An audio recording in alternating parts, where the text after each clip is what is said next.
کہ مفتی علامہ مولانا، کیونکہ آپ بھی ابھی کچھ ہی دنوں پہلے عمرے سے تشریف لائے ہیں، اور وہ درگاہ، وہ بارگاہ، وہ کیسی ہے؟ وہاں کی شام کیسی ہے؟ وہاں کی صبح کیسی ہے؟ وہاں کی دوپہر کیسی ہے؟ وہاں کا ناشتہ کیسا ہے؟ وہاں کا دوپہر کا کھانا کیسا ہے؟ اور وہاں کا شام کا کھانا کیسا ہے؟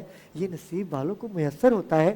علامہ صاحب، کیا منظر ہے وہاں کا، جسے بیان کر ہی نہیں سکتے ہم۔ میں بالکل اللہ کے فضل و کرم سے پیارے محبوب علیہ السلام کے صدقے 19 جنوری کو میری فلائٹ تھی۔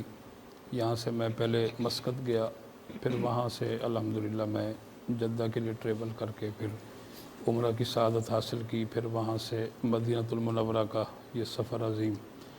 تو یقیناً یہ تو ایک عظیم سفر ہے۔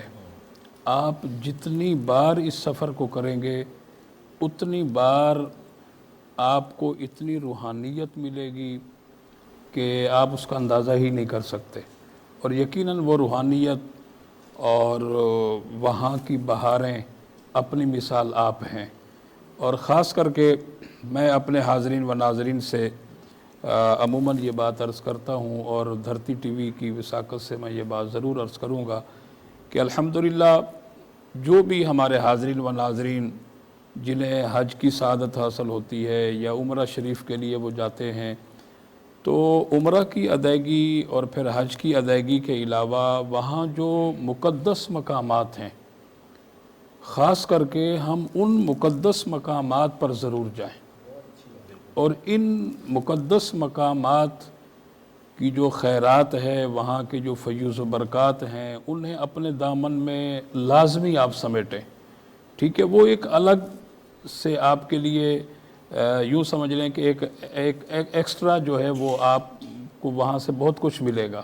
عمرہ تو آپ کر ہی رہے ہیں، اللہ کے گھر بیت اللہ شریف آپ جا ہی رہے ہیں، طواف کعبہ بھی کر رہے ہیں، آپ صفا اور مروہ کی سعی بھی کر رہے ہیں، حرم شریف میں نماز پڑھنے کی سعادت بھی آپ کو نصیب ہو رہی ہے۔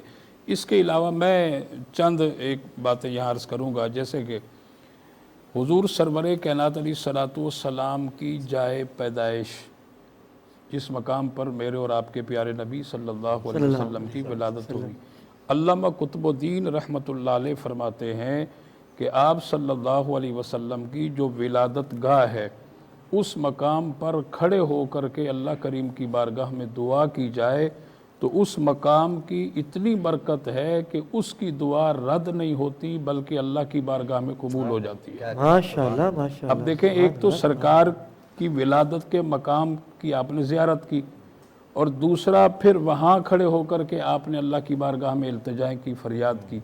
اور اسی طرح ابو قبیس کی پہاڑی، جہاں آپ علماء سے بارہا سنتے ہیں کہ نبی کریم صلی اللہ علیہ وسلم نے چاند کے 2 ٹکڑے فرمائے تھے، یہ وہی پہاڑی ہے ابو قبیس کی، جو کہ صفا اور مروہ کے قریب سے ہی راستہ۔ اب تو خیر وہاں جو سعودی شہزادہ ہے اس کا محل بنا ہوا ہے اور سیکورٹی بہت زیادہ ہے، ابو قبیس کی پہاڑی پر بندہ نہیں جا سکتا، لیکن تاریخی اعتبار سے ابرار بھائی یہ سب سے پہلی پہاڑی ہے اچھا، روایات کے اندر، جی۔ اور تاریخی اعتبار سے اس کی اتنی بڑی اہمیت ہے کہ اہلیان مکہ جب قحط سالی کا شکار ہوتے تھے تو اسی پہاڑی پر آ کر وہ اللہ کی بارگاہ میں دعا کیا کرتے، اچھا، اور ان کی قحط سالی ختم ہو جاتی۔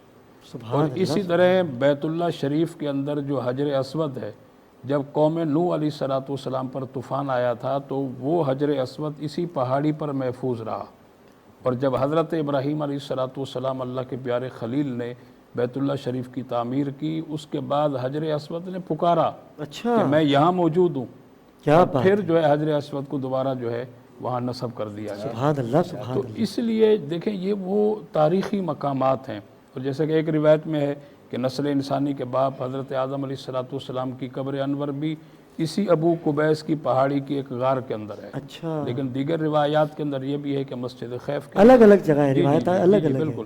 پھر اسی طرح آپ جو ہے وہاں سے چند قدم آگے بڑھیں تو مسجد جن آتی ہے، مسجد جن، جی مسجد جن، جنات کی مسجد، جی جی، وہاں آپ صلی اللہ علیہ وسلم کی خدمت میں جنات نے اسلام کی دولت قبول کی تھی، اچھا، اور حضور کے پیچھے جنات نماز پڑھتے تھے، اور باقاعدہ جو ہے وہاں جنات کی پوری آبادی تھی، اور پھر آپ مزید تھوڑا سا آگے چلے جائیں تو جنت المالا جو کہ ایک عظیم قبرستان ہے، اور اس قبرستان کے اندر بڑی بڑی عظیم ہستیاں موجود ہیں، یعنی اہل بیت کی عظیم الشان ہستیاں، صحابہ کرام کی عظیم الشان ہستیاں، اور سب سے بڑھ کر جناب سیدہ طیبہ خدیجۃ الکبریٰ رضی اللہ تعالی عنہ، مومنوں کی ماں، وہاں تشریف فرما ہے۔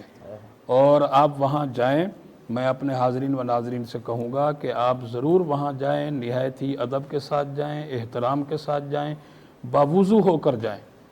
آپ وہاں سیدہ خدیجۃ الکبریٰ رضی اللہ تعالیٰ عنہ کی خدمت عالیہ میں کلام الرحمن کی تلاوت کریں، اور خوب خوب آپ ایصال ثواب کریں۔ کیا خوبصورت